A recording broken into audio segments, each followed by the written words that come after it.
ফ্রান্সে যারা আসার পর কেস না পেয়ে রিজেক্ট হয়ে যান, আজকের এই ভিডিওটি দেখুন। আজকের এই ভিডিওটিতে আমি আপনাদের শেয়ার করব ফ্রান্সে আসার পর যদি রিজেক্ট হয়ে যান তাহলে কিভাবে খুব সহজেই বৈধ হবেন। আজকেকার এই ভিডিওটিতে আমি আপনাদের একদম সম্পূর্ণ প্রসেসটা বলে দিব, তাই সম্পূর্ণ ভিডিওটি দেখুন। যারা ফ্রান্সে আসার পর এখনো অবৈধ রয়েছেন, বৈধ হতে পারছেন না, তারা কিভাবে খুব সহজেই ফ্রান্সে বৈধ হতে পারবেন আমি আজকে বিস্তারিত আলোচনা করব আজকের এই ভিডিওটিতে। তো সবাই লাইক, কমেন্ট এবং শেয়ার করতে ভুলবেন না। প্রথমত, আপনি কিভাবে ফ্রান্সে সেটেল হতে পারবেন, বৈধ হতে পারবেন। আপনি যদি ফ্রান্সে 3 বছর কাজ করেন, একটানা 3 বছর কাজ করেন এবং গভর্নমেন্টকে যদি আপনি ট্যাক্সের মাধ্যমে কাজ চালিয়ে যান, তাহলে আপনি 3 বছরের আওতায় ফ্রান্সে আপনি বৈধ হতে পারবেন। তবে এই জায়গায় একটি বিষয় অবশ্যই আপনাকে অবলম্বন করতে হবে। যদি আপনি ফ্রান্সের যে গভর্নমেন্ট রয়েছে, এই গভর্নমেন্টকে যদি আপনি ট্যাক্স না দিয়ে কাজ চালিয়ে যান, সেক্ষেত্রে আপনি ফ্রান্সে 9 বছর, 10 বছর, 12 বছর যদি আপনি ফ্রান্সে কাজ করেন, তা সত্ত্বেও ফ্রান্সে আপনি বৈধ হতে পারবেন না। তো এই বিষয়টা অবশ্যই আপনারা চেক ব্যাক করবেন বা খেয়াল রাখবেন। ট্যাক্সের মাধ্যমে আপনাকে কাজ চালিয়ে যেতে হবে। হয়তো অনেকেই ফ্রান্সে নতুন এসেছেন, আসার পর ফ্রান্সে কেস করছেন বা রিজেক্ট হচ্ছেন, আপনারা বুঝতে পারছেন না যে ফ্রান্সে কি সেটেল হওয়ার কোনো সুযোগ আছে কিনা।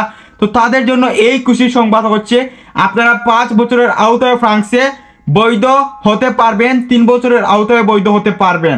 যারা নতুন বাইরা ফ্রান্সে আসতে চান বা ভিডিওটি দেখছেন বিভিন্ন জায়গা থেকে, তাদের উদ্দেশ্যে আমি বলবো অবশ্যই করে ফ্রান্সে আসার পর যদি আপনি ফ্রান্সের কেস না পেয়ে থাকেন, রিজেক্ট হয়ে যান, তাহলে আপনি ফ্রান্সে এখন থেকে বৈধ হতে পারবেন।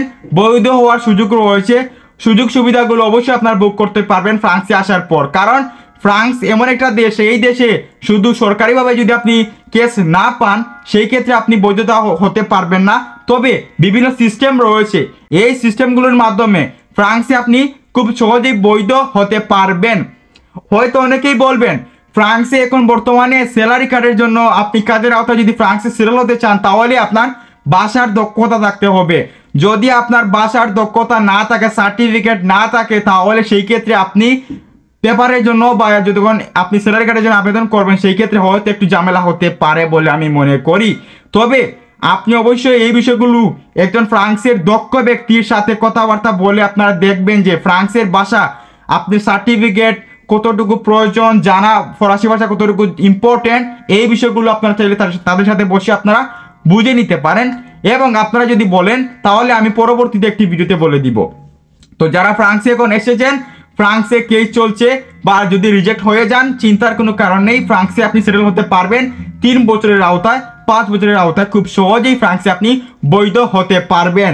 হয়তো অনেকেই ফ্রান্সে রয়েছেন যারা ফ্রান্সের বাইরে থেকে দেখছেন যে ফ্রান্সে আসার পর বৈধ হতে পারবো না, যদি সরকারিভাবে আমরা কেস না পাই তাহলে আমাদের জীবন শেষ হয়ে যাবে ফ্রান্সে।